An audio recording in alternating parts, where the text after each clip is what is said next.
It says we're live streamed. Give me 1 second. I'm just double checking on Facebook. And we are live. Great.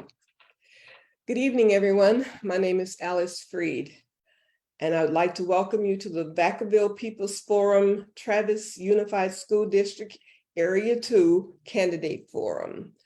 Thank you all for coming. It's a very interesting meeting here tonight. I'm glad to see so many of the candidates decided to show up. Again, my name is Alice Freed, and I just dropped my nieces off at school, and one of her friends says, "Hey, you're the civics lady." And that's not because I drive a Honda Civics, but that's because I'm always trying to get kids interested in civics. So, Sergio, welcome our candidates.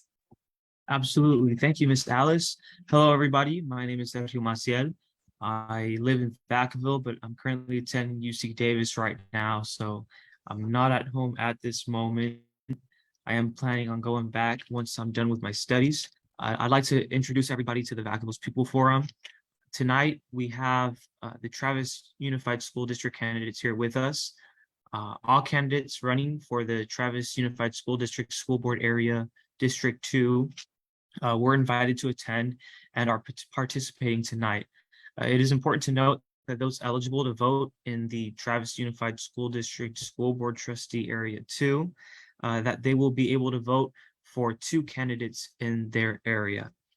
I'd like to introduce everybody, our candidates, but before we go into that and before they give their 1-minute statements, Ms. Alice, if you'd like to provide a few ground rules for tonight's forum. Of course. First of all, this is a forum and not a debate. All candidates will be given 1 minute to provide a brief introduction of themselves and why they are running. All candidates will get the same question, and they are to respond to the question, not to the other panelists. You will each have 2 minutes to answer each question. Each candidate will be given a signal at 15 seconds as notification. It is time to wrap up your response, and that will be in the chat. The order of answering has been randomized and will change with each question. Candidates can ask for questions to be repeated. Every candidate will be given 30 seconds to close at the end of the forum.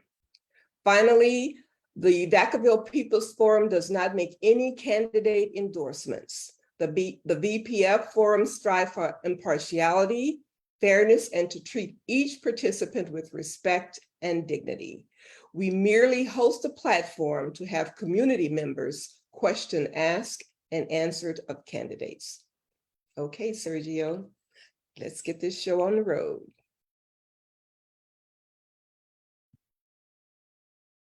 Looks like Sergio is frozen. Sure, thank you so much. Okay. Yeah, freezing up a little bit. Sorry, I think I'm having Wi-Fi issues on my end. Can y'all hear me okay? Yeah. Okay. So hopefully I'm still running okay. But I'd like to introduce to everybody our candidates for tonight. As Alice said, y'all will have a 1-minute statement and it will be timed for right now.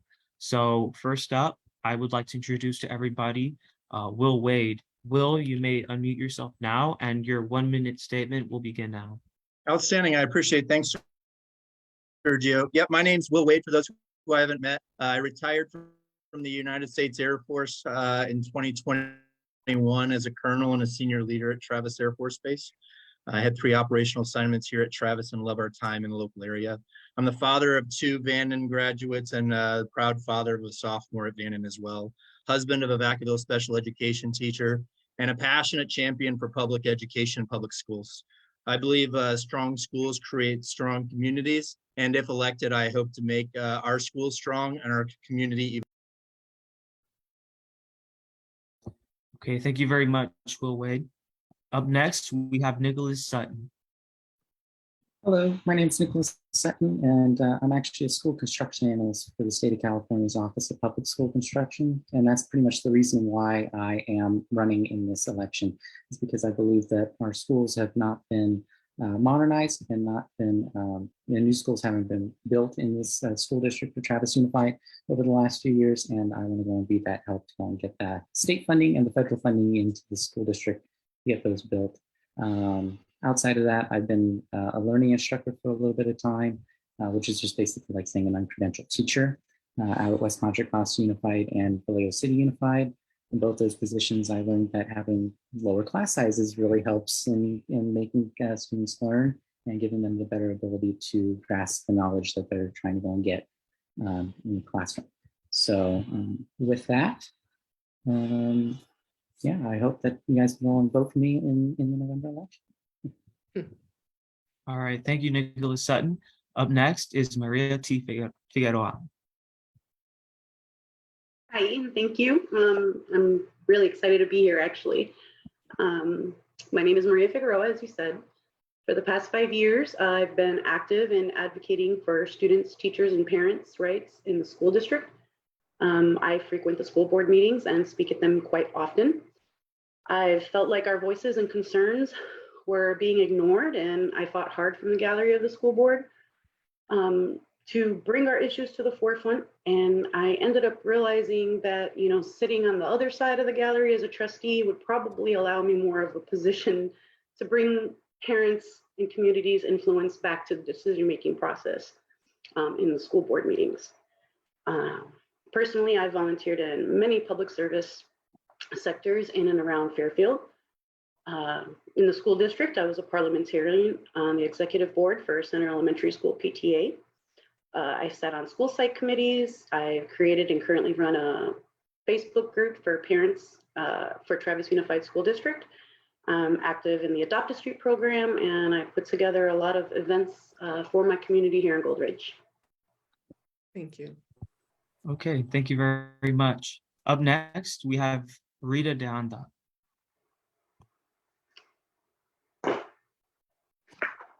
It would help if I unmuted myself, wouldn't it?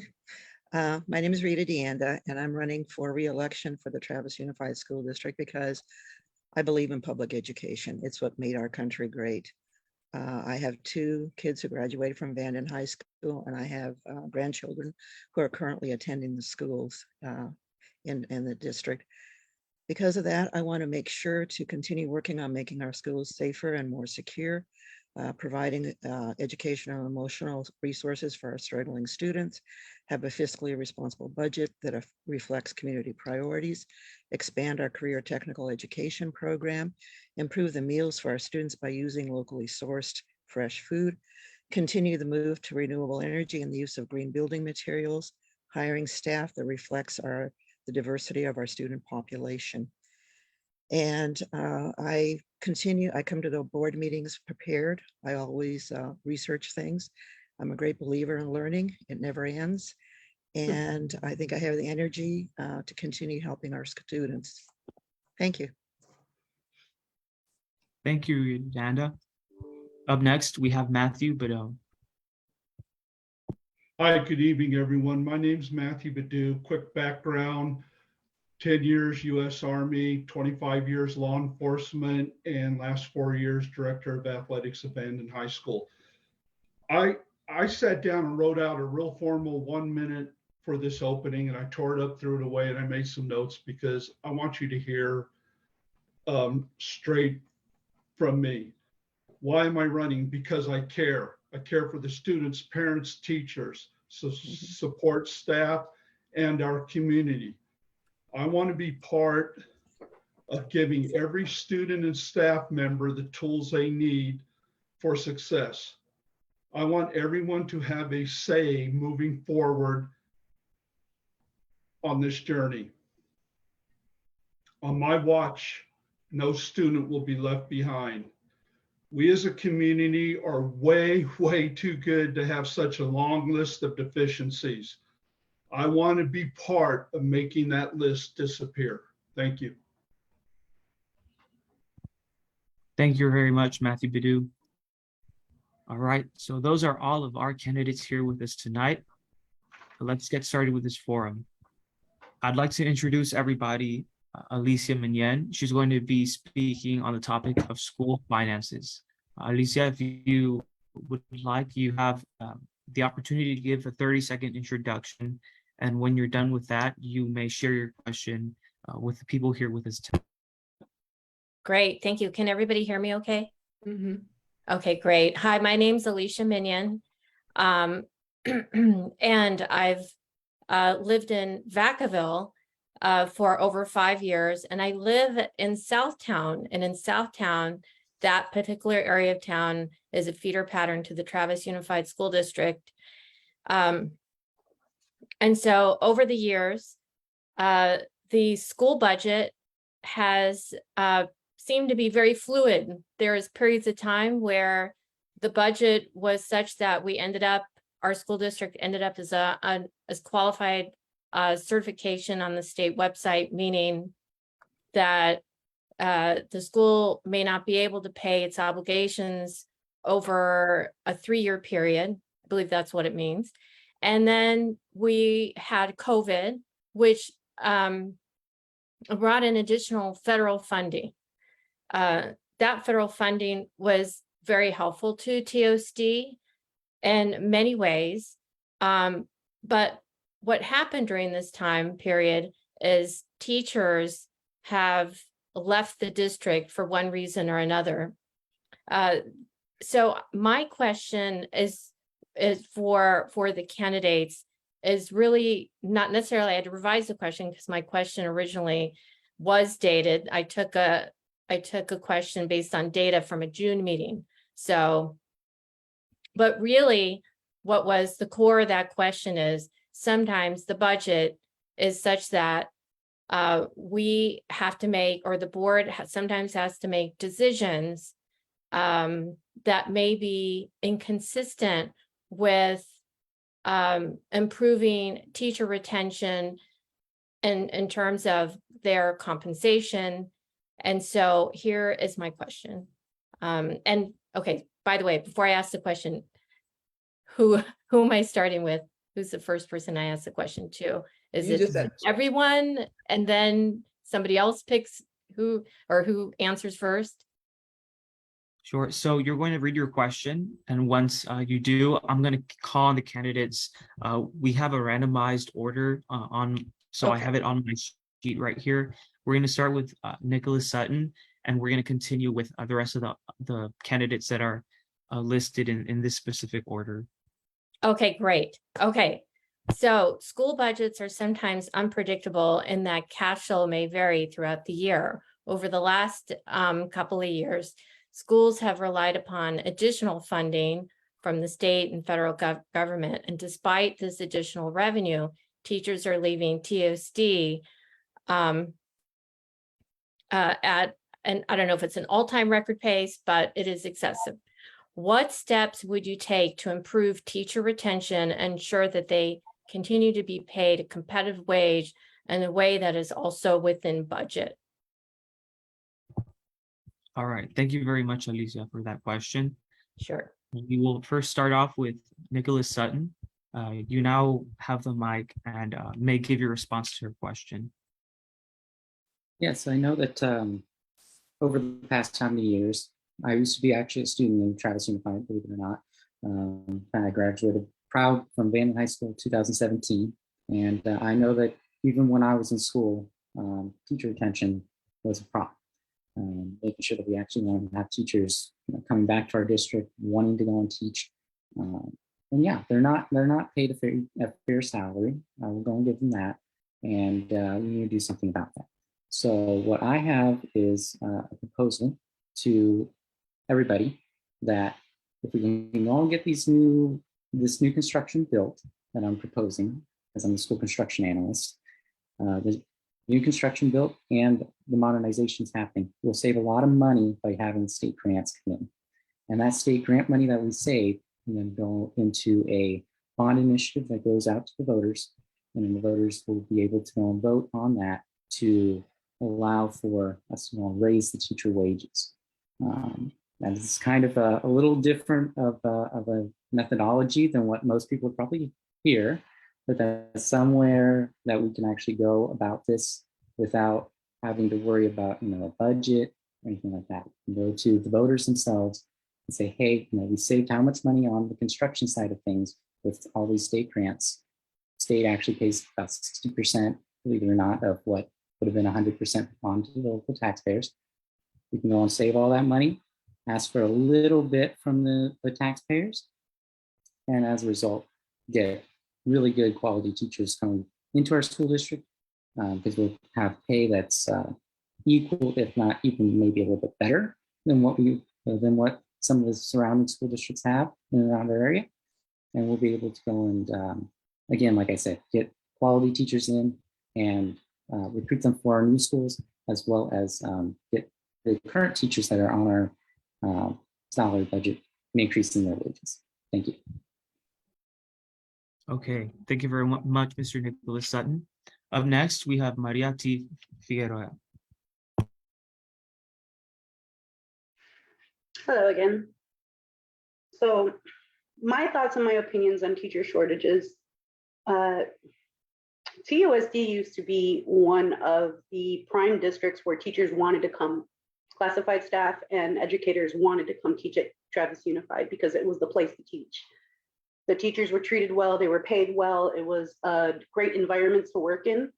And that's why there weren't really many problems, 10, 15 years ago, we didn't have those types of issues because this was the sought after district for people to put their students in. I want to say like in the past 10 years, it's certainly ever since I've been around here, which was about 2014 when I moved into this district, I definitely seen teachers were starting to leave. Right after when COVID hit is when they started leaving in droves. A lot of it was because of having to do distance learning and things like that. And when it was time to come back, they just didn't want to do it. And understandably so. If you've ever been to board meetings and listened to the TUTA president or the CSEA president talk about how hard it is to negotiate with our district for them to even get their COLAs, it's ridiculous. Our teachers are underpaid, and no, that's not a unique situation to our district alone. That is a nationwide issue. However, if we at least gave them what they were worth, they'd probably stay. Teachers shouldn't have to fight for COLAs. CSEA members who are the backbones of our district, who are making the things work, shouldn't have to fight and pinch pennies, sorry, to pay their bills because they have a job that's just not doing so. I believe if the environment were better, if we actively search for these teachers, we'd get them. Thank you very much, Ms. Figueroa. Up next, we have Ms. Rita De Anda. Elisa, could I kind of ask clarification of your question? Because it seems like it's two-pronged. One having to do with finances and one having to do with teacher retention and staff retention. And we do have another question from another community member that strictly addressed retention. Did you want more information about the financial side of it, or did you just want a kind of an overall picture? Yeah, no, I think my question, you have to consider the finance part of it and the budget, because that is really what seems to be getting in the way of being able to negotiate compensation for teachers. That's really the data point that the chief business officer and whoever is representing the school district in negotiations of wages with teachers. So I think, so my question is, considering the budget and what steps would you take to improve teacher retention and compensation? Compensation is key, is one of the key factors in retaining teachers. So, and I apologize that I had to change my question. Originally it was more strictly finance, but hopefully that helps you kind of craft an answer. Yeah, I kind of wanted to answer your question, and because it's a very broad topic and it's a very complicated topic, obviously. Mm-hmm. A lot of the money that we received from the federal and the state government for COVID were one-time monies, and they could be only spent on certain situations. And you want to use ongoing money to pay for, or one-time money to pay for ongoing expenses, which is what salaries are. We are guaranteed a certain amount from the state of California underneath Proposition 98. We have a certain dollar amount that we get per student, and I apologize, I don't know exactly what that amount is because it got recently increased.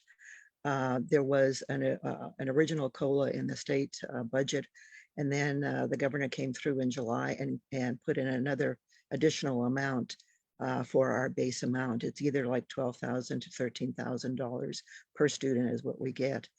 And that additional COLA is in fact 6.5%. And that is something that has been negotiated with the unions. And if they are union membership approved it, it'll be coming to the October board meeting for our approval. One of the things that I have heard is that we actually do compensate our teachers well compared to the rest of the county. That's not saying the teachers shouldn't get more money. I totally agree that they're underpaid, they're under-respected, they're not treated as the professionals they are. And that has a lot to do with communication. And I think that's an issue that really concerns me, the lack of communication between all the parties who run this district. We're just one of 5 people on a board. I don't make the day-to-day decisions. The district offices, the administrators, it's all the other people. So communication certainly is a big issue. And our current CBO is very particular about making sure that we don't get into a situation where we don't have the monies to pay for ongoing expenses. We're not going to take on staff or salary or benefits without having the ability to pay it 3 years out. And that's part of the school district's requirement. We have to have a budget going 3 years out. Okay. I don't know Thank if you I very answered much, your Ms. question. Deanda. Thank you very much for your response. Up next, we have Mr. Matthew Badu. Thank you very much. So what I'm going to refer to is in real time, because I've been on the ground talking to these teachers and they've addressed this to me several times. You know, the big issue is COLA, cost of living allowance. The Sacramento legislative budgetary comes up with inflation, geographic area with the cost of COLA, with a percentage of it. It goes in front of the legislative every year. They approve it. The governor puts it in his budget. It comes down to Travis Unified School District, and the district uses that to negotiate with. That's what really upsets these teachers. So let's think about it for a minute. Cost of living allowance. I talked to a teacher that is a single mom with a couple kids, and she doesn't understand why we're negotiating COLAs. And that's why she's looking to go somewhere else. You know, these teachers have to pay their bills. If COLAs were non-negotiable and used for what they were supposed to be used for, and the district set that standard, a lot of this would go away. The message would get out there. We would be able to recruit good teachers from other schools, et cetera, et cetera, et cetera. But, you know, I called Sacramento and I says, when you did COLA, how come it wasn't in the intent of this to go directly to who it's supposed to be? And do you know what a very young legislative told me up there? I says, I think because nobody ever expected the people would bargain with that money and not going directly to who it should go to. So I'm very adamant about that. I mean, that's basic 101. You know, we expect the teachers to stay here, and there's little things, you know, if it's 3.5% or 7.8% or 20.5%, if they know that they're getting what's coming to them, something as small as COLA will change minds of a lot of our educators, and they will stay. And the other, oh, I'm sorry, is my time up? Yes. Yes, sir. I'm sorry. Sorry about that. No worries. I forgot to, I'm sorry. No worries. Thank you very much, Mr. Badu, for your response. Up next, we have Mr. Will Wade. Yeah, absolutely. Thanks for your question, Alicia. I completely agree, and I've done a lot of fact finding on myself. And Fact of the matter is 85% approximately of the budget it goes to personnel costs. So as you alluded to, it's difficult to increase pay, recognizing the bottom line may or may not change, and it's especially fluid. So to get to your point about funding, I think the important thing is as Maria had mentioned earlier, unfortunately, I don't think Travis Unified School District is the district of choice in the local area anymore for several different reasons. But one of the unintended consequences of that is that we've had decreasing enrollment. While minor, it's still significant, especially given the construction in our area. As a result, our budget goes down based on enrollment. So we need to be the district of choice again to bring enrollment up, bring up our funding, make it more stable, and make it more competitive. But more importantly, I think it's not the finances that are always difficult on our teachers. Granted, we live in a very expensive area, cost of living is significant, and regardless of how much you're making, it is difficult to live in this area. But I think retention and appreciation is what we lack. And we need to dedicate ourselves to let our teachers, our staff, and our students alike know how much we appreciate them, because ultimately we are here for them. And we need to focus on quality of life opportunities like training, development, and just general appreciation. The COLA argument is an example of that. We should appreciate those who are in the district and show that appreciation, not only in words, but in actions as well. Thank you. Thank you very much, Mr. Will Wade. Alicia, once again, thank you very much for asking this question for tonight's forum. It's a really important topic. Really appreciate it. All right, Ms. Alice, I'm going to hand the mic on to you to speak on behalf of the issue of the Measure M bond. Yes, speaking of finances, Measure M. What is your opinion of Measure M? A bond measure on the November ballot that would enact a property tax for capital improvements in the Travis School District. Maria, you get first crack at this one. Oh, no. Okay, so as a parent and a resident of Goldridge, I have myself not decided how I feel about Measure M, and I can give my reasons why. On one hand, I know that our district desperately needs money.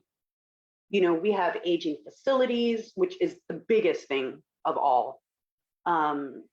Safety and security is an issue, upgrading technology. I mean, there's so much, there's such a list. I mean, I think, their project list is up in the hundreds of millions, if I'm not mistaken, like 120 million or something like that. This bond's only gonna give us about 63.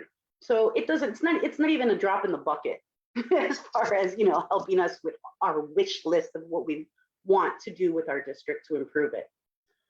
So do we need the money? Oh, yes, definitely we need the money. What worries me is the people in charge of that money. What is the district going to do with that money? What is the school board going to vote for where that money is going to go to? That's what worries me, because the track record of our district office is that they're not financially responsible. They're not fiscally responsible. They're not transparent with how they're spending their money. There are so many parents and so many community members that are wondering, well, where did this money go? Where did that money go? Nobody has any answers. We can't get any answers. We put in records requests. They don't have them. And so because of the people that are going to be making the decisions on what this money is going to be spent on, as a taxpayer and a resident, I'm scared. I feel, I know there's going to be a citizen oversight committee. I know they're putting all these plans in place supposedly, but I've heard that before and it didn't happen. And so that's why it worries me. I'm hoping this time will be different, but personally, I have not made up on my mind on whether or not I'll be voting for Measure M. Thank you, Maria. Next, Rita, you get to respond to this question. Thank you very much. I will be supporting Measure M. I voted for it when it came to the board to put it on the November ballot. We have never had a bond measure in Travis Unified School District. We have never had anything like this. We have not even done any kind of special taxes. All the other school districts in our area have. They've had multiple bond measures. We do have, most of our schools are 50 to 60 years old, at least 50 years old. They need upgrading. We have Vanden High School that needs cafeterias. We need fencing. And these things are just not available in our current budget. The $64 million that this bond is asking for could give us the ability to be able to ask for additional funds from the state of California. We do have to apply for it. They don't automatically give it to us. We have to have matching funds. We have a wish list. A survey was sent out a while back to find out from every school site what the needs are in our district. And the needs that were presented that were high priority matched $215 million. So 64 million does not go very far. However, it is more than what we currently have. And I also share the concern about where this money will go. This is going to have to be, the oversight committee has to really do a good job. There will be another survey that will be sent out to all the various school sites in terms of what their priorities are, where they want this money spent. They are the ones that will make the decision. And they're the ones on the ground. They know exactly what needs to be done. I've heard that Vacaville, their oversight committee did a very good job. The money was spent where they wanted to be done. So please reach out and get more information about the Measure M. Thank you. Thanks, Rita. Next, Ms. Matthews, your turn. Where are you? I'm here. I had hit the unmute. Okay. You know, I echo a lot of Maria's comments, and as a parent, I decided I'm going to go ahead and support it, you know, because my kids are grown, graduated, and, you know, I don't need those funds to feed my family and things. But what concerns me is the oversight. You know, when we put this Measure M, when they put it together, I think the district office and the board should have had a punch list of things, priorities, everything else already done. I think that people would be more receptive because there's a lot of skepticism out there. You know, we can rewind with that 20 million we spent on a Travis school, on base, a Travis school. With all the problems that we have, who's to say something like that won't happen again? I think that I hope I'm on the board and I'm part of it, because yes, there's people at sites.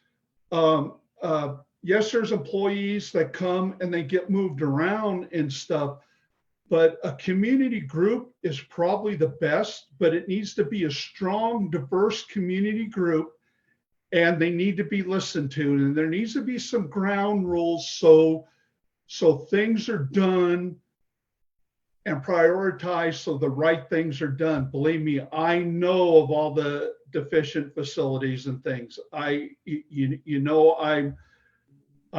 feel for some of the parents that have their children in some of these different areas and stuff. So yes, there is a need, but there has to be oversight, and we can't sit on this forever if it passes, and we have to do the right thing. Thank you. Thank you, Mr. Bidu. Thank you very much. Will Wade, your turn. Yes, ma'am. Thank you so much, Alice. I appreciate the question. So I go back to my original statement. I don't think Travis Unified School District is a district of choice in the local area for many different reasons, one of which is our aging facilities. All the other local communities have passed bond measures, improved their schools, and given the students and teachers the environment they need to have a positive and professional learning experience. Those facilities, while they're nice and they're kind of creature comforts, they also lend themselves to retention, as we discussed earlier, but also enrollment. And if the trend continues in Travis Unified School District and we don't invest in the district, those schools will continue to deteriorate and age, and we will not be the district of choice as a result. So obviously, as a parent, as a taxpayer myself who recently purchased and therefore has a very high tax assessed value on my home, I think it's worth it. not only for my kids, but the community's kids and the community at large to invest into the schools. Because as I said earlier, strong schools create strong communities.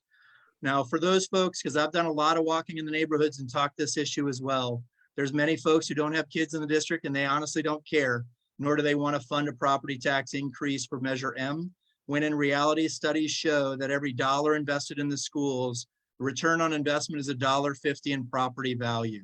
So for those fiscal conservatives who don't think the money is worth it for our kids to create strong communities, I disagree. And if you take a fiscal approach, not only is it right for our kids and our community, but it's also right for the taxpayers' pocketbooks as property values go up with investments, as opposed to the alternative, let them decay and property value goes down. But more importantly, it's about the kids, the teachers, and the staff, and we owe it to them. Thank you. Thank you, Mr. Wade. Mr. Sutton, your turn to respond to this question. All right. So, yes, I am for Measure M. And the reasoning why I'm for Measure M is because I know that it's going to help our school district. Sure, do we need some oversight? Yes. Sure, do we need to go and make sure that we know where the money's going and be a bit transparent? Yes. But we need the money to go and put into our kids where we can invest in them. That's the key. We're investing in our kids. We want them to go and have a good quality education. We want them to strive and be successful. They need the quality facilities to go and learn in. They need the quality education that's going to happen as a result of Measure M and bonds that we're able to go and use.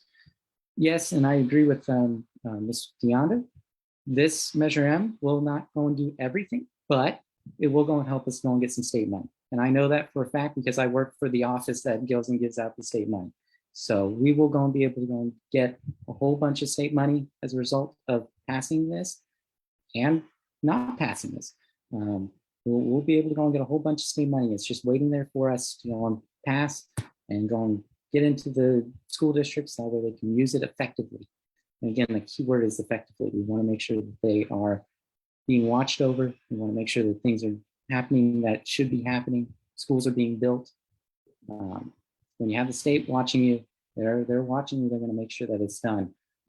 So I'm happy, and hopefully we can go and get this Measure M passed and go and get new school facilities built using state and federal grants as well on top of that. Thank you. Thank you, and thank to all of you for responding to that question. So now, Sergio, I'll hand it over to you. All right. Thank you very much, Alice. I'd like to introduce to everybody Ms. Mendez.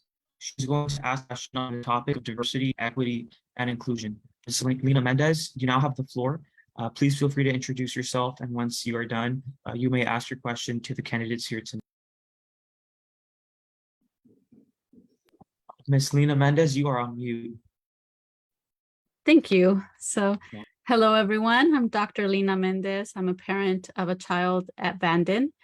My child actually started at Cambridge Elementary in the bilingual program, and I was one of the parent advocates that really fought to keep that bilingual program open, and unfortunately they did not.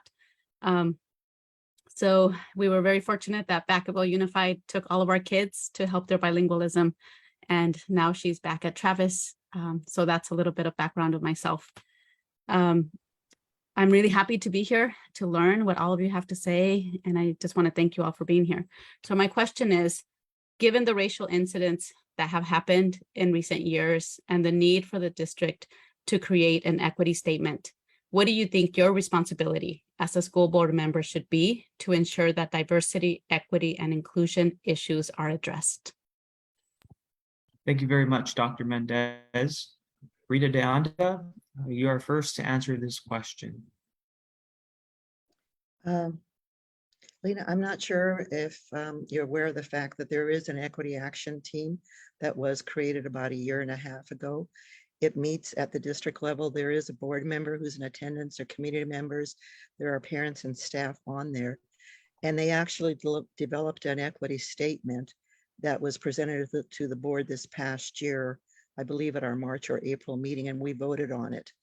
My biggest concern with an equity statement is it can look real nice and pretty, and it looks good on a pamphlet, but it has to be a part of the culture. And that's one of the things that I really am looking for, making sure that when we make decisions, it is based on that statement that we created. And it needs to be a living and breathing. That equity action team also did suggest curriculum at the high school level for textbooks or reading materials to be used. And one of the things that I always, and the district provides this information to us, is in terms of gaps in education, where there's learning gaps based on ethnic groups. What are we doing to address this? Why is that? I want the stats, I want the information. What are we doing to correct that? So that needs to be a focus also. But the main thing is making sure that we live and breathe this. You know, it's just not a piece of paper. Thank you. Thank you very much, Rita. Up next, we have Matthew Badu. Thank you very much. You know, when we talk about diversity, equity, let's talk about those two first. You know, I know of firsthand problems. I've been on the ground and I've seen these things happen.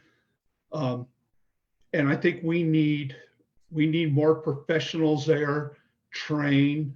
A lot of these things, when they happen, they can be stopped and they can be cut off before incidents happen because there's so many signs there. And I think, Doctor, you might agree with me, there's a lot of signs if people know what signs to look for. But I've seen in our school, I've seen an improvement myself, and talking with a large variety of parents.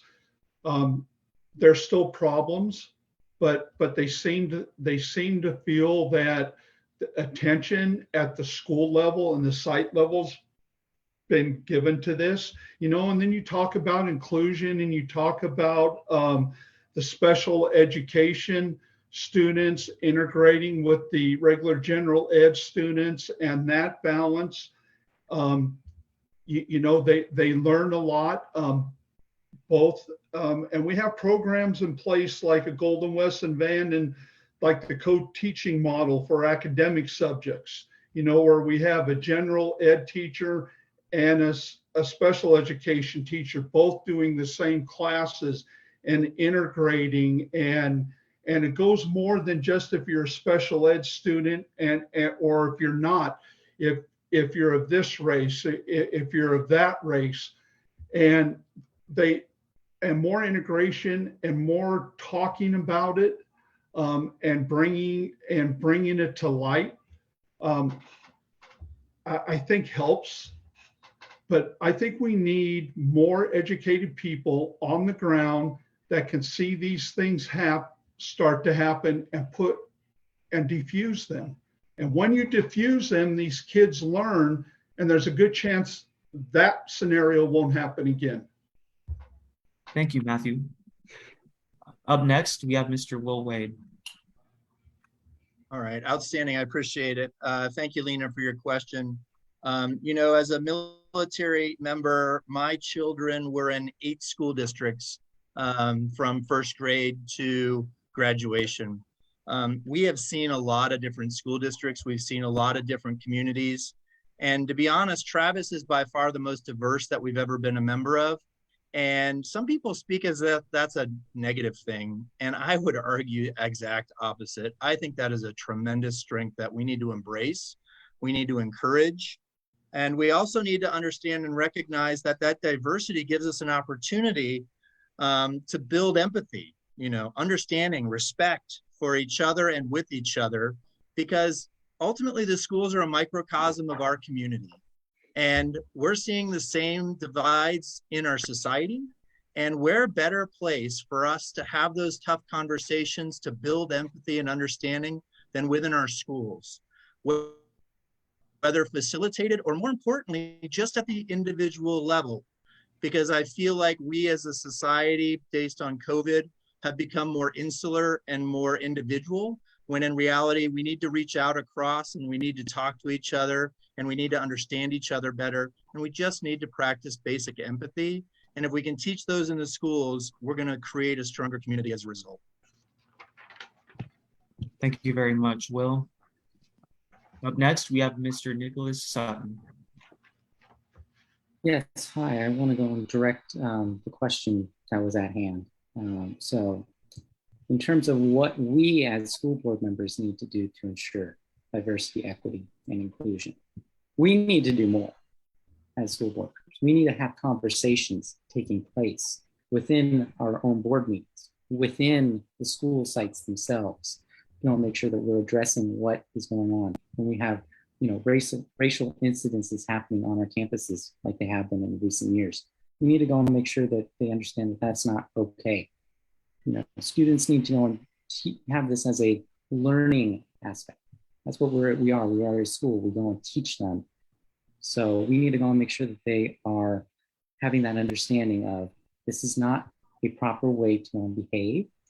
And we need to go and have those conversations about how we need to care for one another, be there for one another, love one another, regardless of our differences on the outside. And, I would say at the end of the day, we as school board members have an obligation to the local community to make sure that we're having these conversations part of our board meetings, as well as making sure that we don't have them at school sites with administrators coming in, teachers coming in, people being involved. Because otherwise, it's just going to become a ripple effect, and it's going to continue to happen until we do something about it. Thank you. Thank you very much, Nicholas. Dr. Lena Mendez, thank you very much for that question. Really appreciate having you here tonight. Thank you once again. Alice, I'm going to go ahead and pass it back to you. I don't think Maria had an opportunity. Maria didn't speak. Oh, I am so sorry. I completely sorry. I see your name is actually right here too. Sorry about that, Maria. Okay, but up next, sorry, really sorry about that. It's okay, I promise.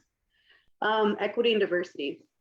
I was actually just talking to a community member about this the other day, and I want to say this part as quickly as it comes to mind because it's important to my answer. So there was this cartoon many years back that explained the difference between being equal and equity. So there's these three kids looking over a fence at a baseball thing. One of them could see over it because he's tall enough, the other two are not tall enough. So they each get boxes. Well, if you get all three kids the same size box, that's equal. But now the taller kids can see over the fence, the shortest kid still can't see over the fence, the middle kid can see just fine, but not as tall as the other one, okay? Now, if you give them boxes of different sizes, but they're all the same height now and they could all see over the fence, that's equity. It's about giving these students what they need, giving the ones that need it what they need. It might not be a white student. It might be a Black student. It might be an Asian student. I mean, for me personally, I don't really care, what color student needs the help, but the way that it's coming into our schools now, somebody else mentioned it a little while ago, it is more the minority communities that are needing the IEPs, that are having the issues, with standardized testing and things like that. Yes, we did develop an equity committee. Our president of our school board, that was her push. She wanted that equity committee. It was formed 2 years ago, and in 2 years, all they came up with is a statement.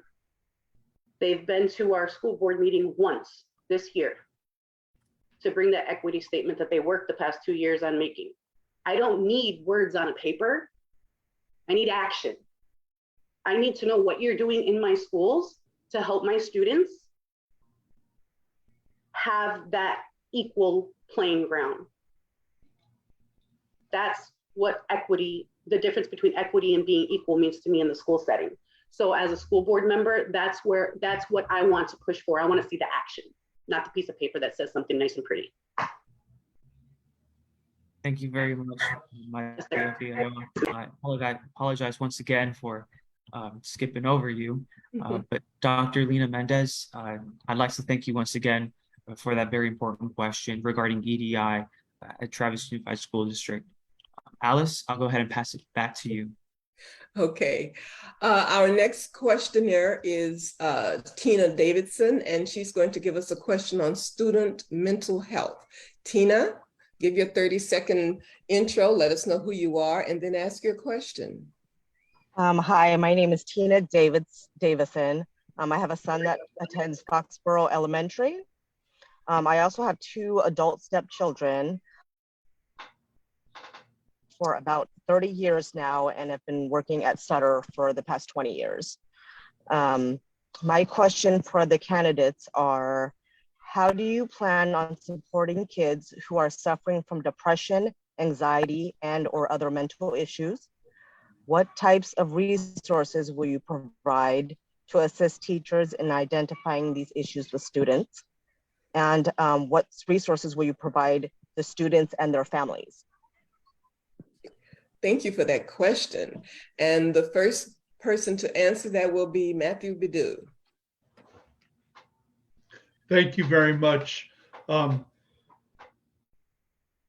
This one's really special to me because when you deal with mental health, it affects the whole environment around it. It affects the classroom, it affects the teachers, it affects staff, and things can be resolved. So I wrote it down. I have to read this because this is exactly what I found and I believe in. Travis Unified School District has 3 mental health coordinators that work with the students receiving special education service. The mental health coordinators only provide services to that population. Those 3 mental health coordinators cover all 8 schools. 3 coordinators, 8 schools. Travis Unified School District has 4 school social workers to cover all 8 schools for general, not special education population. With over 4,000 plus students attending our district, to me and the professionals working is unacceptable. We need these trained, caring, we need these individuals on the ground. They're professionals. This is what they do for a living. But because of the situation, it leads to burnout, compassion fatigue, high turnover rates of staff, and unfortunately unsatisfactory services to those in need because they cannot keep up with the operation tempo. Our MHCs, as we call them, and our SSWs are covering multiple sites and inundated with their caseloads. But you really don't hear them complain. They do all they can do. Okay, here's something that I don't understand. Governor Newsom announced in August funds were being released for districts to hire more mental health support staff to transform mental health. We need this money. We need it applied, and we need more people with this professional. I think that'll answer every area of the question because they know how to deal with it. This is a very specialized field, very specialized. I did ask the district office. Your time's up. I'm sorry, but your time's up. Thank you. Thank you very much. Thank you very much for responding. Will Wade. Yes, ma'am, I appreciate it. This one's near and dear to my heart. I've dealt with depression in my family and suicide as well. And I know with our recent suicides within the district, this hits near and dear to so many of us. So I can fall back on some of my experiences as a senior commander in the United States Air Force for the last 10 years. And I struggled with this challenge every day. And I agree that trained professionals are exactly what we need. But unfortunately, as a society, we have, as a society, a drastic mental health crisis going on. And we are competing with all of the other entities that are trying to get those trained professionals. So yes, first and foremost, we need to prioritize and incentivize to bring those mental health professionals into our district to help treat our kids, but we cannot over-rely on them either.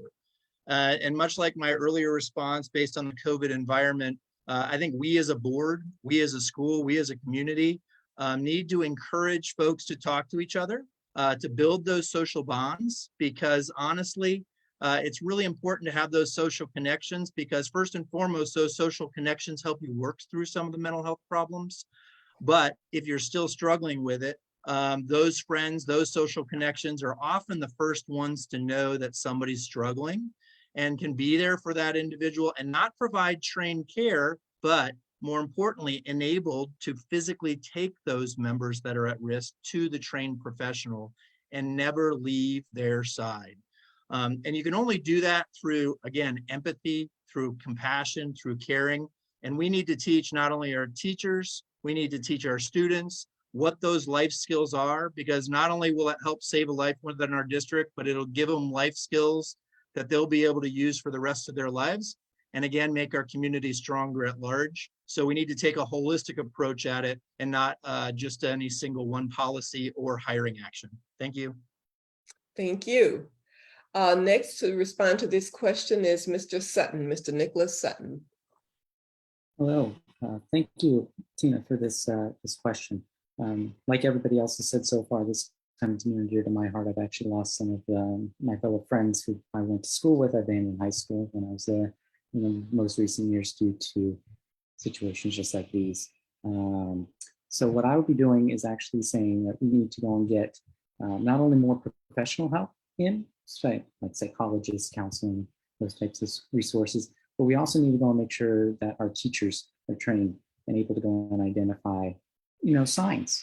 So we need to go and have training sessions for our teachers to make sure that they, can go and get the basic understanding for what's going on. Whether it's going to be a student suffering from depression, whether it's a student who's having a mental crisis of another kind, we need to go make sure that our teachers have a good grasp of what is occurring. And once they have that good grasp, they can then go and refer those to more professional help, those students. So those students can then go to see a psychologist or see a counselor, get some therapy if they need that. And all of these resources are offered at other schools. Not really here in Travis Unified, but other schools I go to every once in a while when I have to for my job, I see that they have therapy rooms. I see that they have psychologist rooms, speech rooms. These are all resources that we need to go and have. We need to find a way to go and get it into the budget, or we need to go and find a way to afford these resources, because if we don't go and solve this epidemic of a mental health crisis that we're having in this country, and in the school district specifically, we're just going to continue to lose more and more students, and that is not a good positive outcome for our district and not a good positive outcome for our students and their families. Thank you. Thank you. Maria, you're up. Where are you? There. I'm here. Hi. There you are. Okay, so mental health, it definitely is a big issue in our district. Last year, we lost a Vanden student who I'm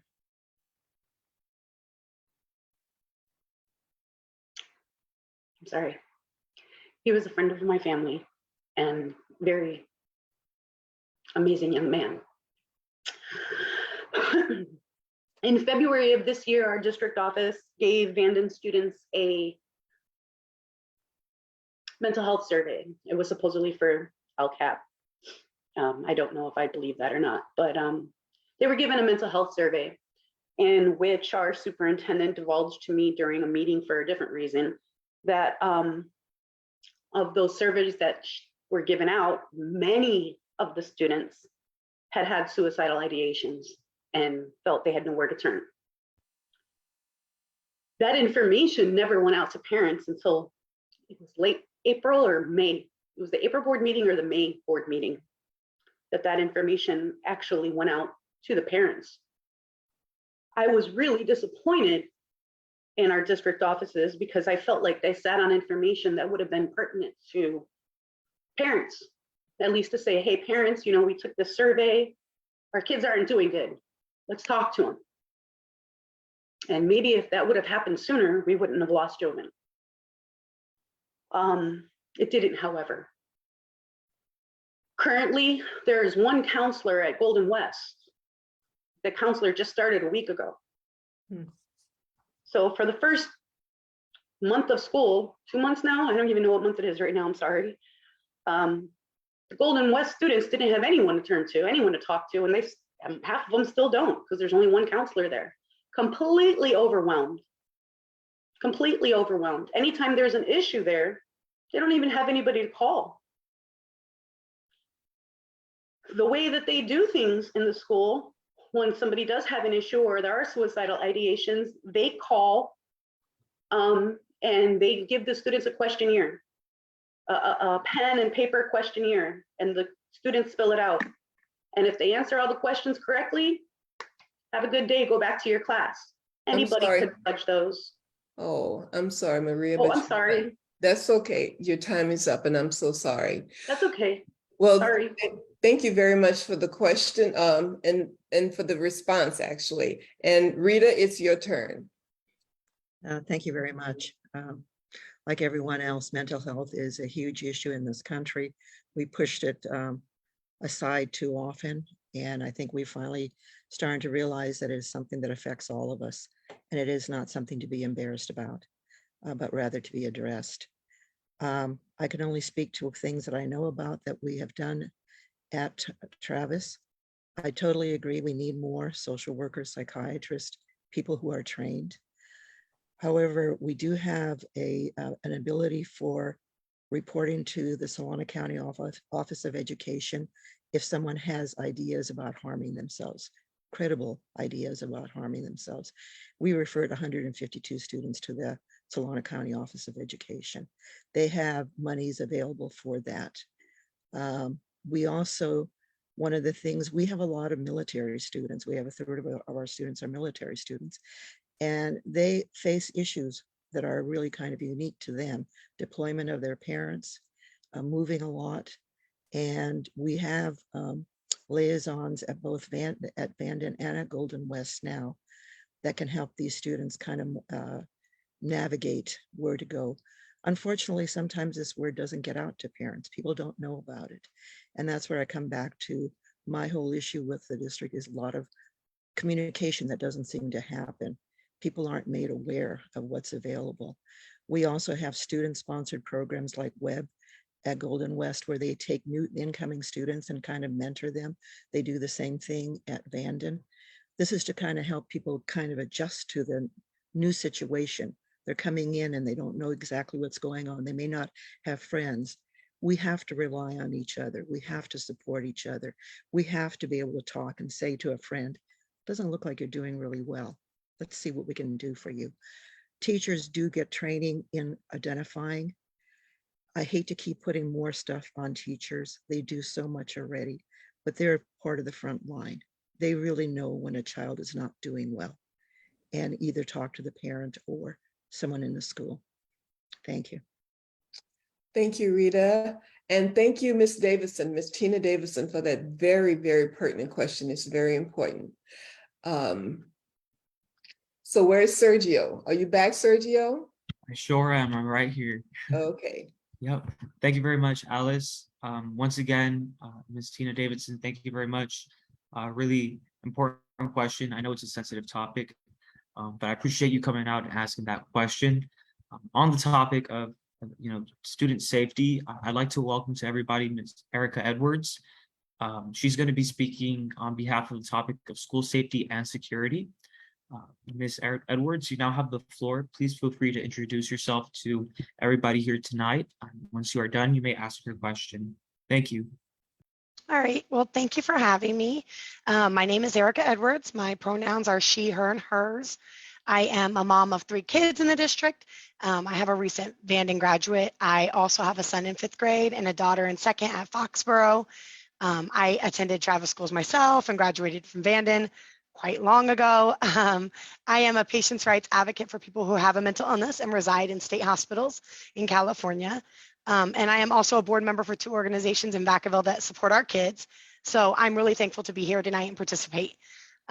So my question is, as a parent in Travis Unified, I'm aware of several incidents last year at Golden West and Bandon where big fights broke out and students were injured.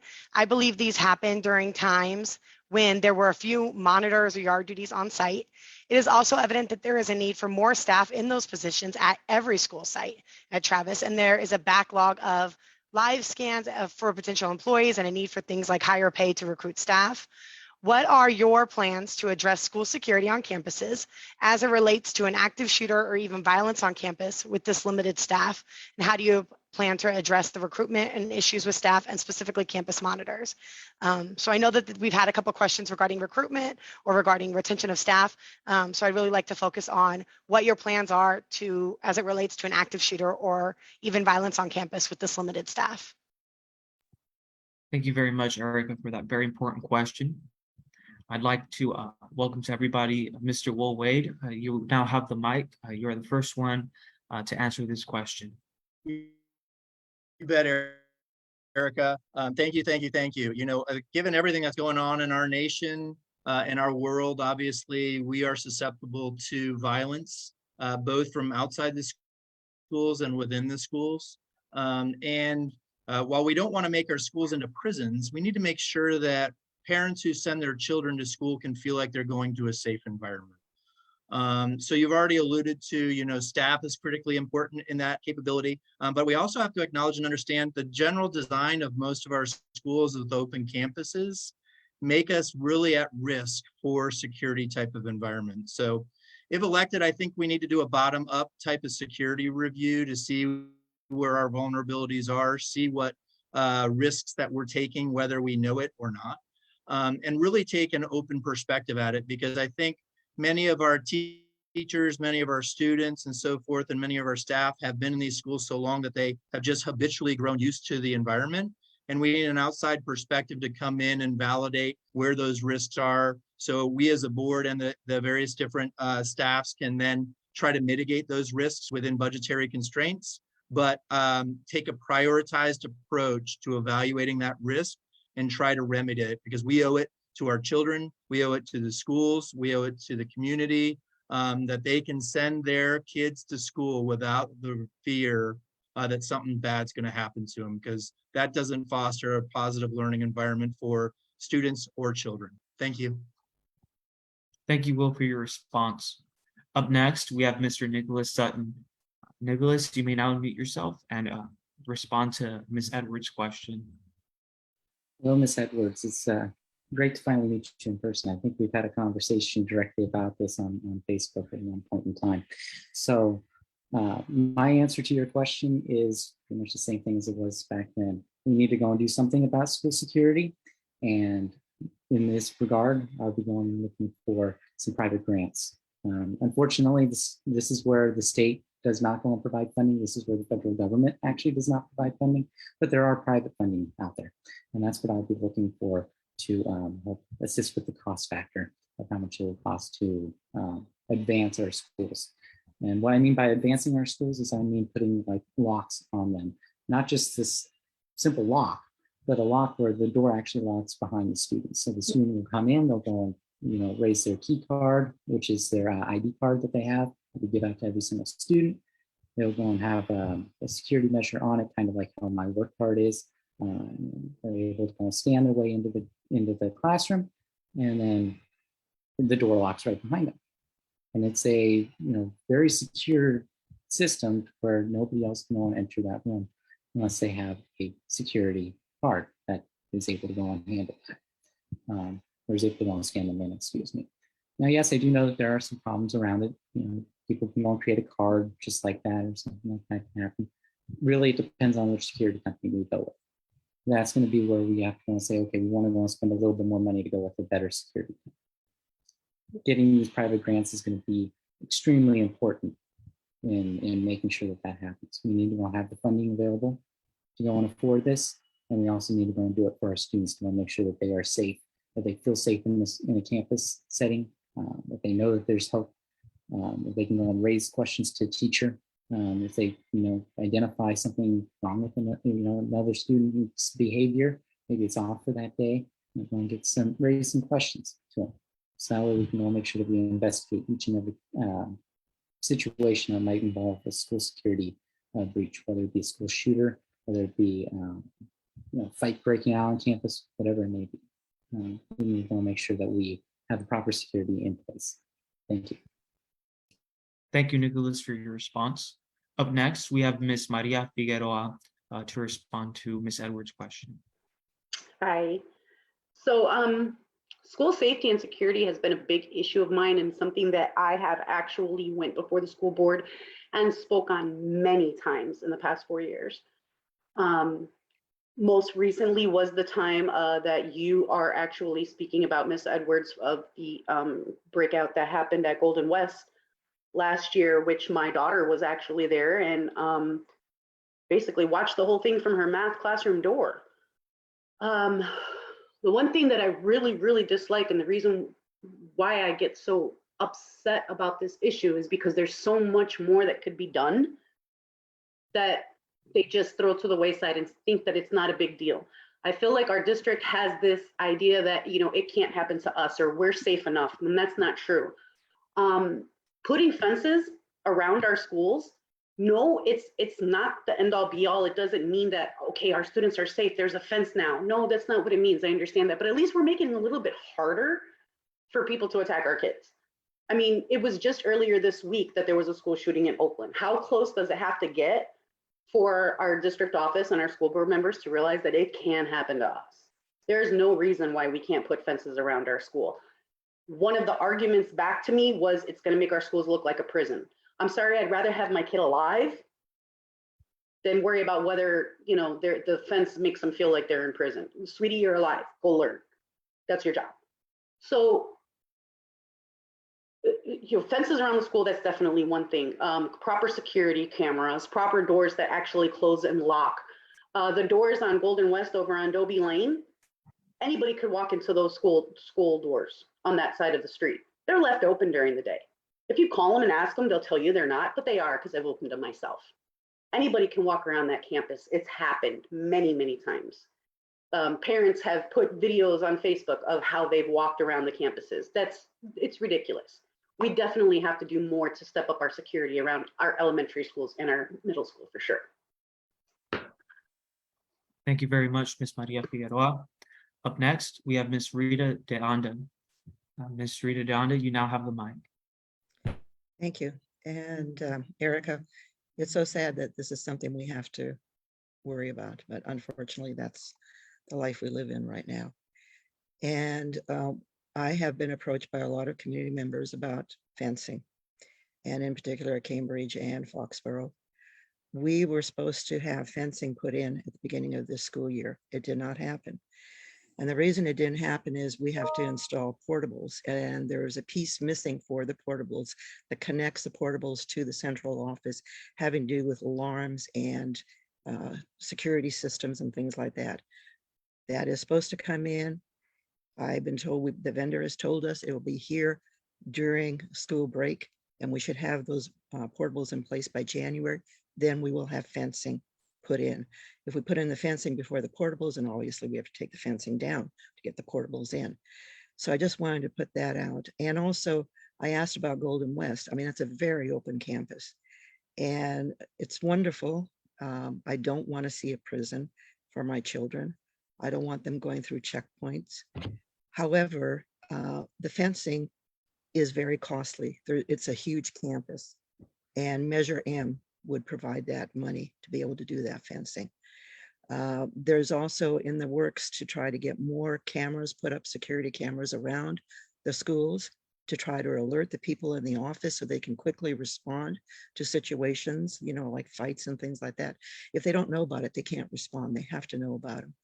And they're actually looking at body cameras too. So, and having more monitors, you know, that's something that certainly can be looked at. I truly don't know how many monitors there are at each school district, and I will certainly look into that. I think it's really important. All right, thank you very much, Rita.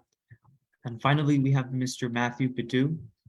Matthew, if you'd like, you may now unmute yourself and answer Ms. Edwards' question. Thank you. Thank you very much. You know, I was just at the last school board meeting, I think 2 ago, and I was asking about the fences because I started asking when Tyler was in first grade at Foxborough. So here's my take on this. If I'm elected, I'm putting this as a high priority. You know, it's been, I've been beating this drum for years and years, okay? And I agree, You know, the kids are a product of their environment. We don't want anything to look like a prison, right? But we shouldn't be able to drive a vehicle up into where our students are. And 3 of our campuses right now, you can do that.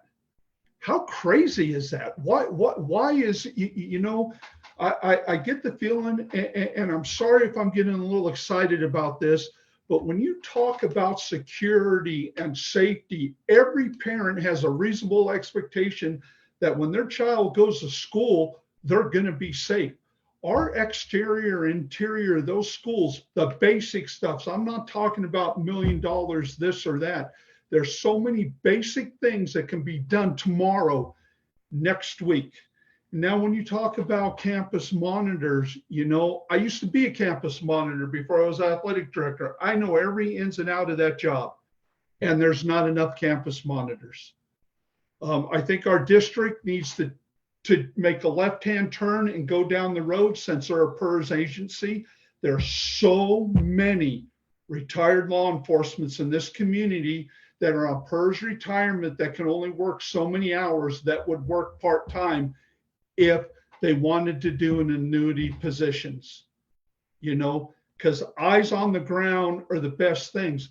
But the threats that are there that are happening around us now, we need to fix those. We need to put up some safeguards now, not 6 months from now or 2 years from now. And I don't even really like talking about this because you don't know who's listening, and you're always afraid that someone that's got a problem's gonna, you know, it just needs to be a priority. It needs to happen. Thank you. Thank you very much, Matthew, for your response.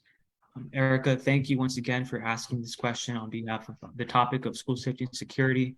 I really appreciate your insight on this topic. So thank you very much. Alice, I'll go ahead and pass the mic on to you now. Thank you. Yes. And now it's time for a question on recruitment. And Mr. Mark Nowak has a question he'd like to ask each of you. Mr. Nowak. Are you muted? I think you're muted.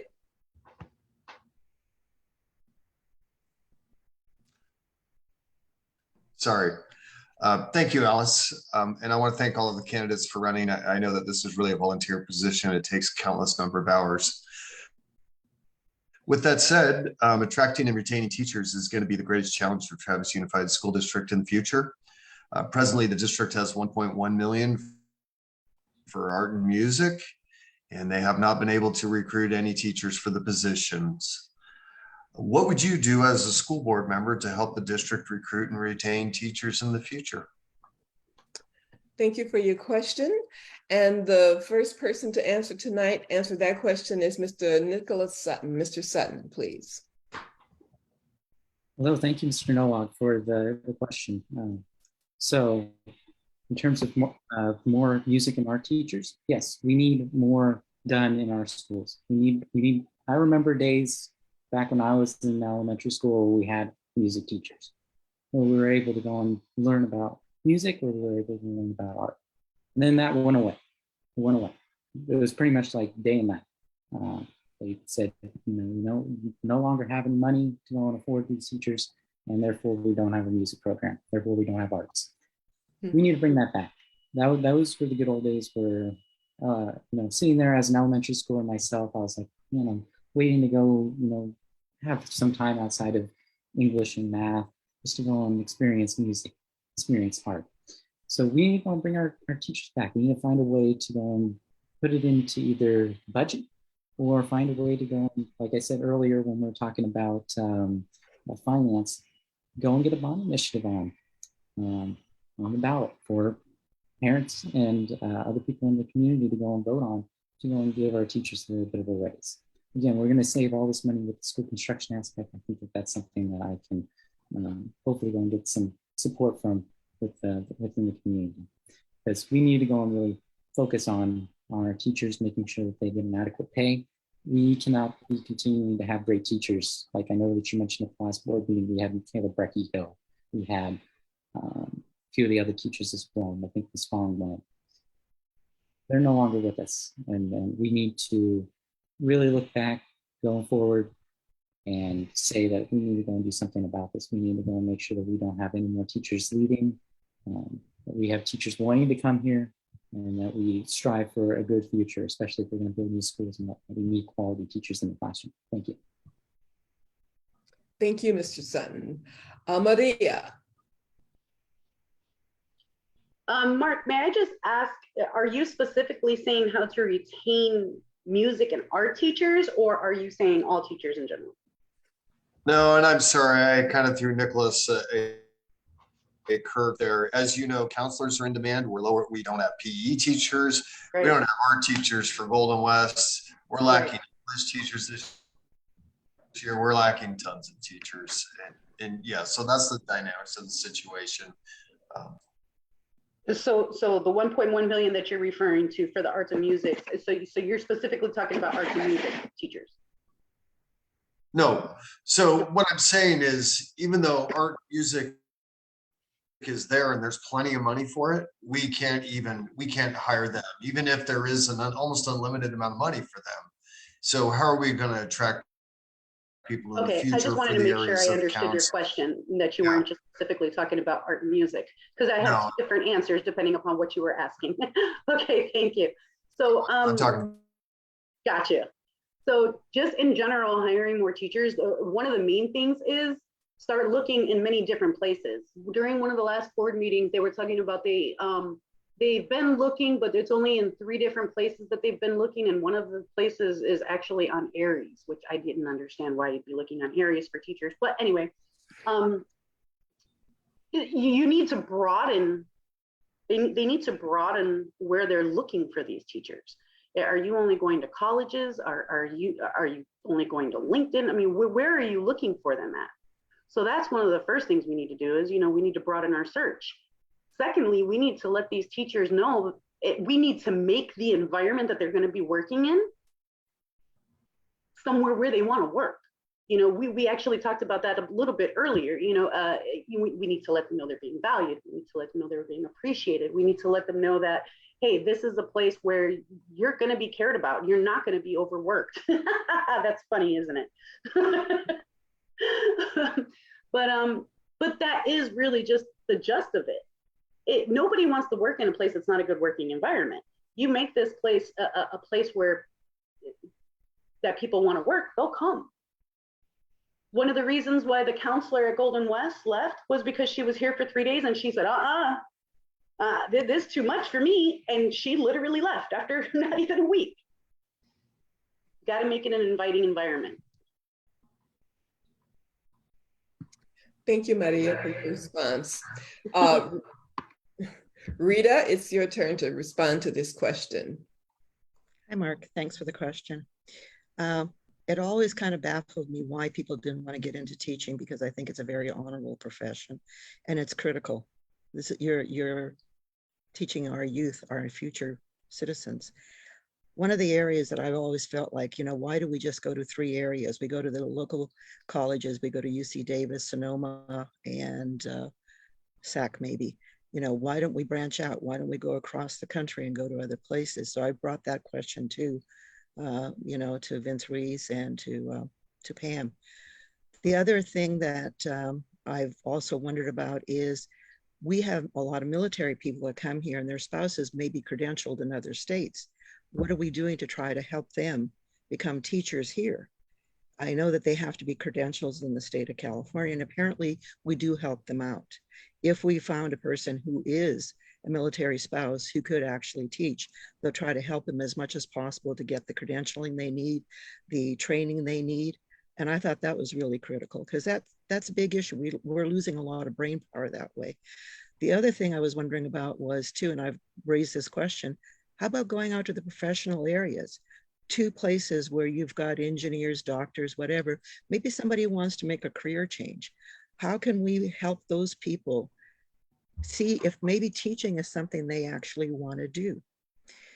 And just recently, I had a school administrator who was from Chowchilla tell me, do you guys have an internship program? And I said, no, I don't think we do. Chowchilla had one with a local school to help their student teachers become teachers and have a preliminary credential so they could get mentoring and get support. Well, I just got this email from Vince where the Solana County Office of Education is actually offering that.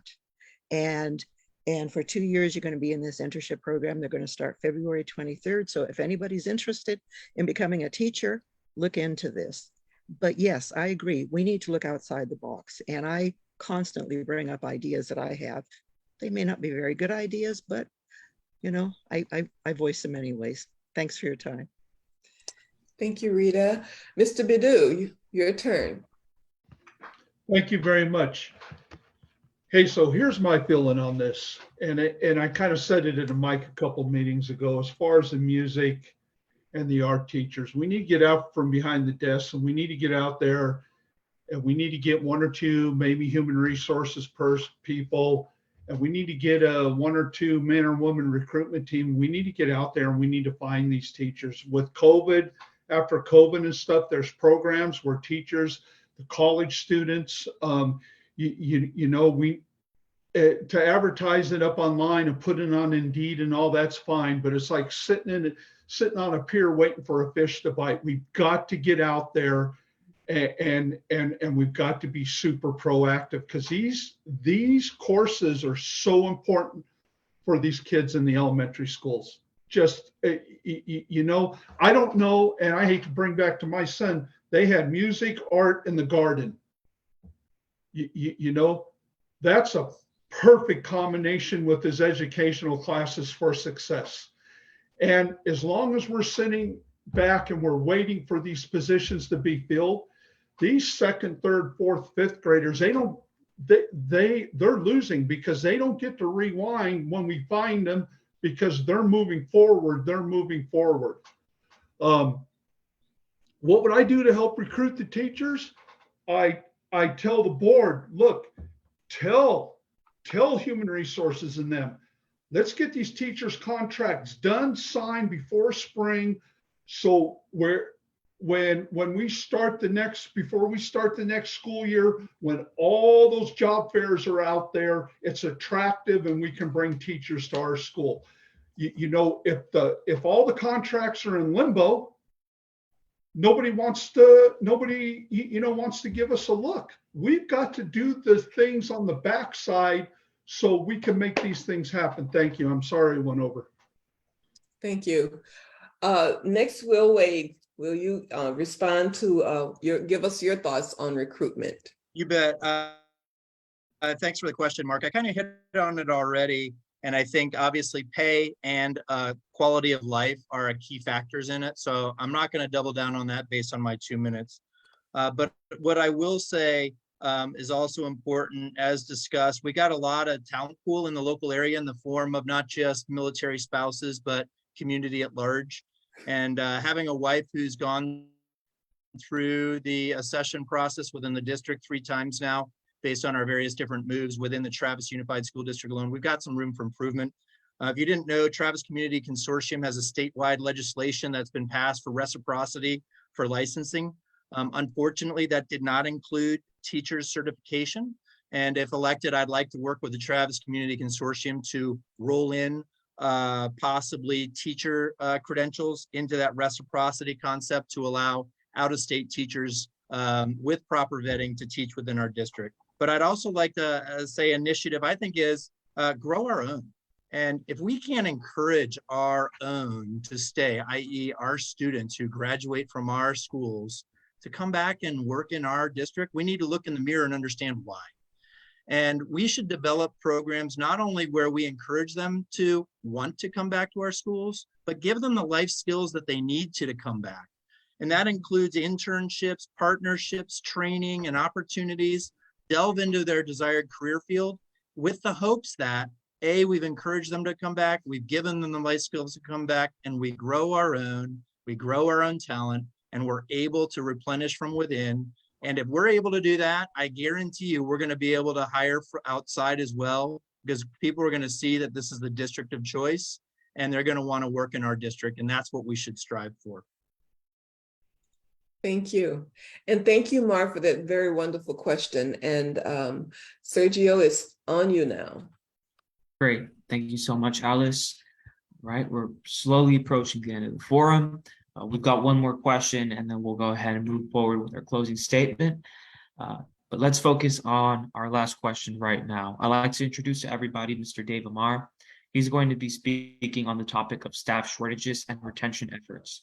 Mr. Amar, you may now introduce yourself to everybody here tonight, and you may also ask your question. Thank you. Thank you all very much. Firstly, thank you to all the candidates for your participation in this forum. Campaigns can be challenging and demanding, I know.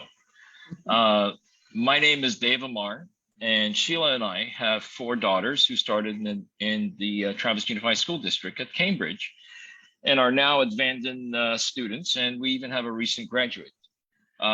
Very much like Ms. Edwards, my wife herself is a Vanden graduate.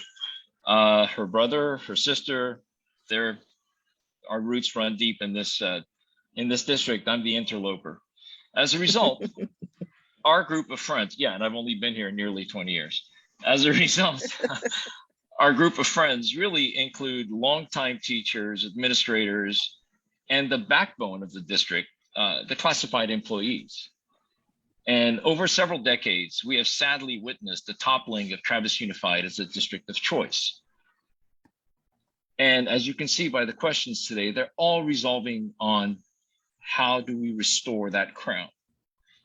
While it continues to be odd, at least to me, that in our district where real estate prices are at record high, our developer fees are at record high, our Goldridge and Southtown homeowners are already paying extra assessment, our government assistance is at record high, and now asking our district residents to approve a bond measure. Our Travis Unified teachers and classified are still not properly treated, both financially and respectfully treated as team members in the education of our children.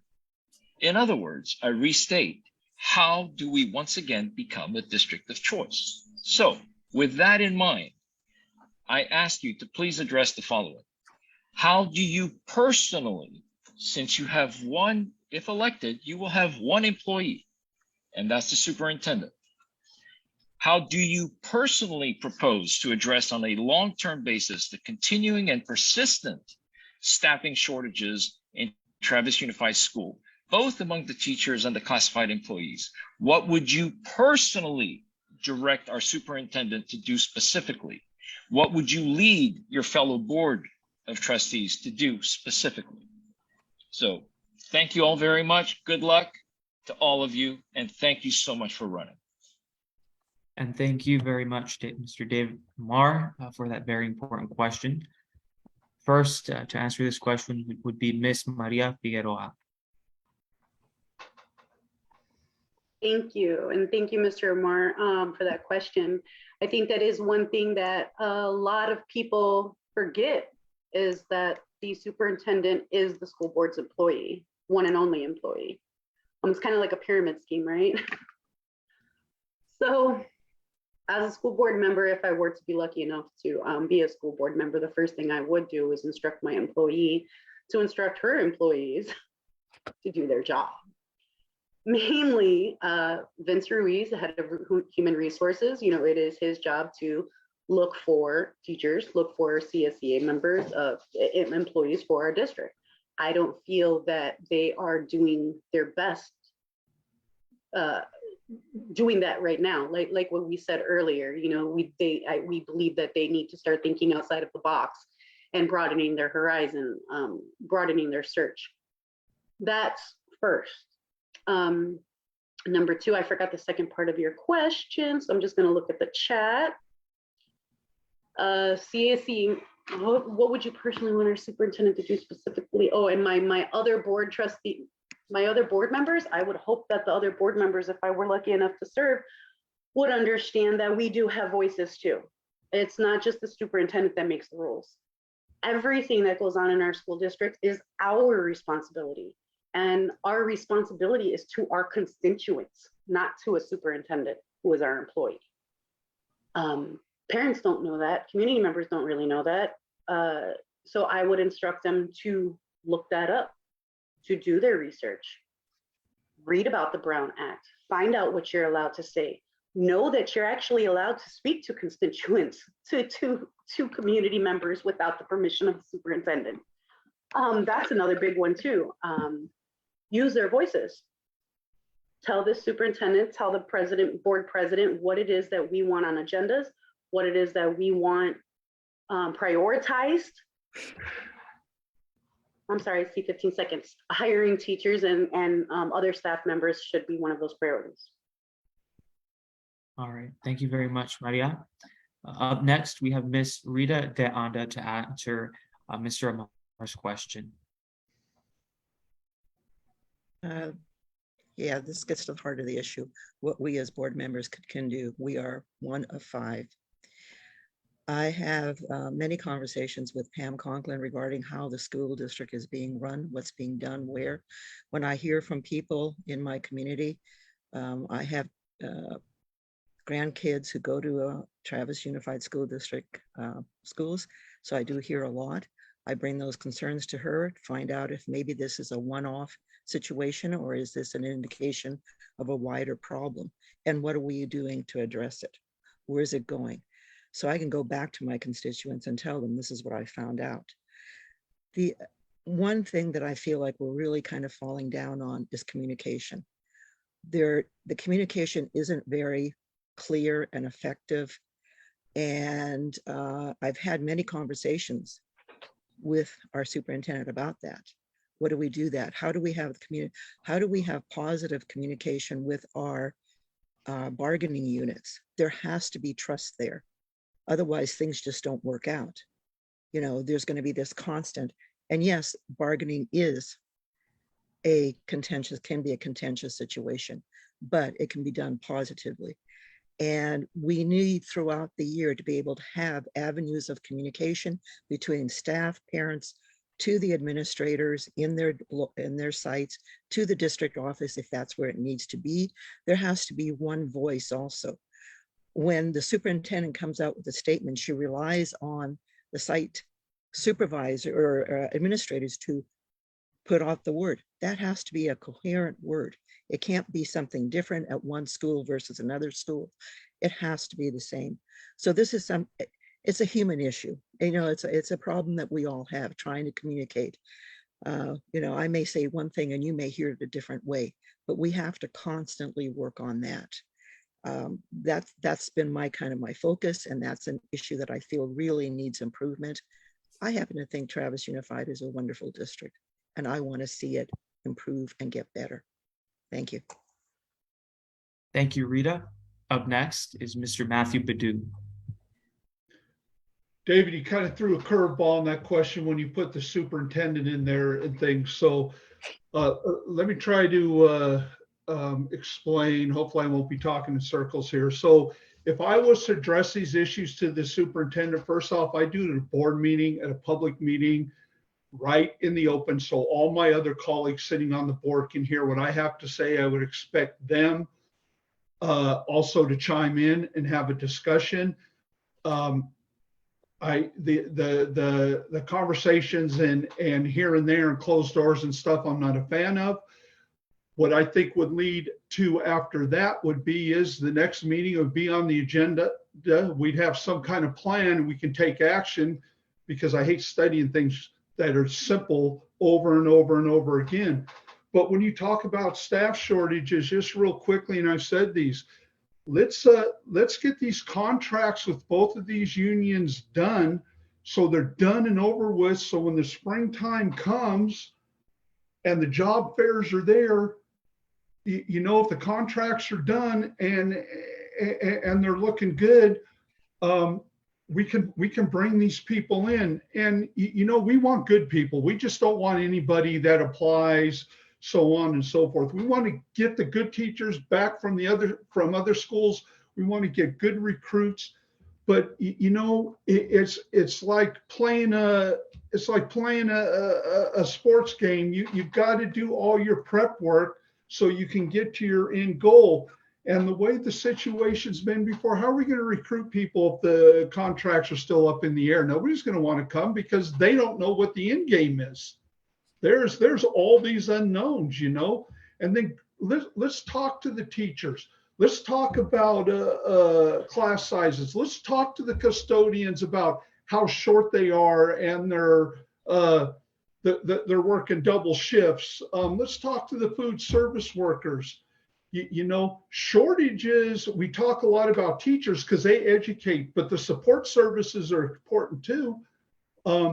There's shortages everywhere. Thank you. I know I ran out of time. Thank you, Matthew.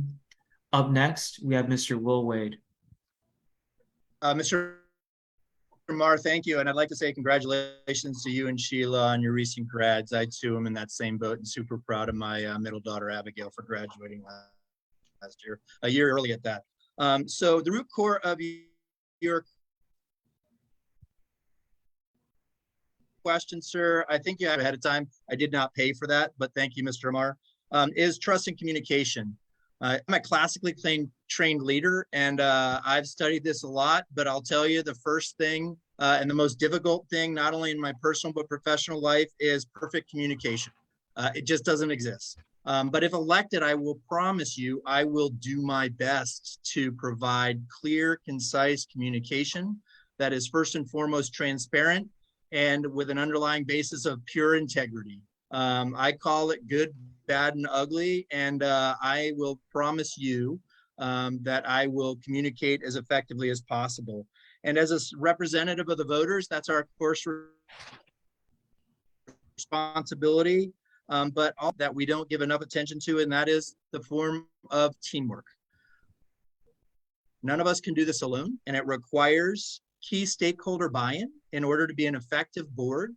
And if you don't have the trust and confidence of your fellow superintendent, the board members, the teachers, the staff, the students, the parents, the district representatives, you know, you cannot be effective as a board or as an individual. So the key to that is effective, transparent, and honest communication. And last but not least, what I think is missing in the district is leaders that lead from the front and in person and in the flesh. I'm tired of Zoom. If elected, I promise you, I will go to at least one event per week at every school that I can go to. And I will be out there talking to the teachers, the students, the staff, and I want to hear their issues and concerns personally, not through a filter that makes it up the way to the board, but as a representative, not only of those employees and key stakeholders, but also of the voters. Thank you, sir. All right, and thank you, Will, for your response. And finally, we have Mr. Nicholas Sutton to answer Mr. Marr's question. Hello, Mr. Marr. Thank you very much for your questions. I, being a student, former student, I should say, of Travis Unified School District, remember a lot of my teachers always saying that Travis Unified used to be the gold standard in and around the area. They used to have the highest pay, they used to have best benefits. They used to be really, really good. And that's why teachers were willing to go and come to our schools. And I'm assuming that that's probably the same for a lot of the classified. Why they wanted to go and be here is because we had, keyword is had, really good pay, really good benefits, and they really wanted to be here. They wanted to be around these students. These students are great. The rest of the staff is amazing as well. And we need to go back to that. We need to go back to the fundamentals of what this school district used to be like. We need to go and get the raising the teachers' wages somehow. I know that I proposed a bond initiative earlier on, still sticking with that. I think that that might be one of the easier ways for us to get back to that standard in a faster way. But if we can find money in the budget, we find money in the budget to happen. But we need to do something in order to go in there. And we need to go and make sure that we have a good quality working place for both our classified teacher or classified employees, as well as our certified employees, our teachers, for the most part. So we need to make sure that we have all of those in place. And that is what I'll be pushing to the superintendent. I'll be pushing for making sure that Vince Ruiz, who is in charge of our human resources, is aware of this, is aware that we need to go back to the ways that this used to be. We need to talk to some of these teachers that have been here for a while and ask them, how was it back then? There's a lot. We have had change in staff. We've had change in the superintendent. We've had change in all these other positions up there. What made us really good back then? And when we ask them and we listen to them, we care about them, we'll be able to go back to the ways that it used to be, the really good ways that Travis Unified used to be the district of choice in and around this area. Thank you. All right. Thank you, Nicholas, for your response. David, thank you very much for asking that very important question regarding, shortages with staff and retention efforts as well. We are almost at the end of our forum tonight, but before we close off, we would like to provide all the candidates an opportunity to summarize why they are running for office, their qualifications, and to make a closing statement as well. Candidates, I'd like to just remind y'all that in this section, y'all will only be given 30 seconds for your closing statements. So a lot less time than before. So just keep that in the back of your mind. But first up, we're going to have Ms. Rita DeAnda provide her closing statement, and then we'll move forward with the rest of the candidates tonight. Rita, the mic is now on you. I am running for school board again because I take this job seriously. We only meet once a month. However, I'm always looking at educational issues. I want to be well informed. I want to know what's going on. I don't make decisions on the fly. I also had a fellow grandmother ask me, aren't the schools good still? Because both our kids went to Vanden and graduated from there. And I said, yes, and I don't want to be a liar. So I will do everything in my power to make sure that our grandkids go to the best schools in the county. Thank you. Thank you very much, Rita. Up next is Mr. Matthew Badu. Thank you. I got to go down this quick 30 seconds. I'm here to listen to parent, teachers, staff, and students. Me as an individual, my integrity is totally intact. I have no hidden agenda. I want to do the public school business in public. We're not a private corporation. Communication is huge for me to improve. And I think the more public we get, the more communication will be better. I don't know everything. I'm not the sharpest tool in the shed, but I can think, listen. And one last thing is I'm here to represent you, the people that voted me. My personal opinions do not trump what the people that voted me want done. Thank you. Thank you, Matthew. Yeah, that time limit, I know it's very quick. Up next is Mr. Will Wade. Awesome, Sergio. Thanks. I'll just make it short. I just want to thank everybody for their time. I'm running from a position of passion. I want to get out there and lead from the front and hopefully make the district again the district of choice. And more importantly, also through strong schools, make the community stronger through positive leadership, positive experience, and an overall positive approach to effect change in a positive way. So thank you again. And thanks to all the candidates willing to run. I really appreciate it in the most competitive district. Right on. Thank you, Will. And next up is Mr. Nicholas Sutton. I just want to go and say that I am a school construction analyst for the state of California's Office of Public School Construction. So I'm hoping to really get in here as a board member to go and get these schools built that were promised how many years ago. I was supposed to go to elementary school, believe it or not, at one of those, and it hasn't been built, and now I'm 23. So I'm wanting to go and get them built, modernized, lower class sizes, and increase teacher wages. It's as simple as that. That's what I'm here for. I'm here for you as parents. I'm here for you as teachers and people in the school district. I'm wanting to go and be there and be that voice for you. Thank you, Nicholas. And last but certainly not least, Miss Maria Figueroa. You now have the mic. You didn't forget me. Okay, so I mean, I'm a parent. I'm a parent first. My kids come first. My TUSD community is all about the kids. They come first. I can't put more emphasis on that if I tried. My whole point for running was to bring the parents and the community's voice back to the boardroom, because I felt like they're just not listening to us. And that's really the reason why I want to be on this board. If I had to pick two other issues, it's to address the staffing shortages, more aggressively, and to do some forensic throwing a forensic accountant up in there and see what's going on with their finances. I just want our community to be heard. I just want to make our schools better for our kids, their experience at our schools better for these kids. They deserve it. They're ours, they're our responsibility. And I just want to be a part of making a change. Thank you very much, Maria. All right, Alice, I'm going to go ahead and hand it back to you, but I thought this was a really great forum. The mic is now on you. Okay, great. Well, thanks to our community questionnaires. It was very interesting. The questions were very compelling. I'm sure that the people in the audience really appreciate you taking the time to ask. And thank you to all of the candidates who came in tonight.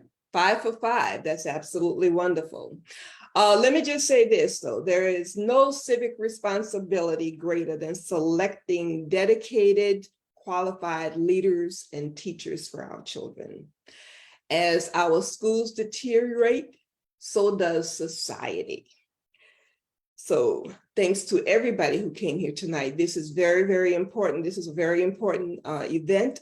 This election is very important. And with all the issues we have to face out there right now, improving education has got to be a top priority. So thank you all very much for coming tonight. Let me just also leave you with this. This video will be available on Facebook. And please like us, the Vacaville People's Forum on Facebook, and you can get your updates and everything, from that's Facebook page. VPS has completed forums for the Vacaville City Council, Vacaville City Mayor, Vacaville Unified School District, and Travis Unified School District.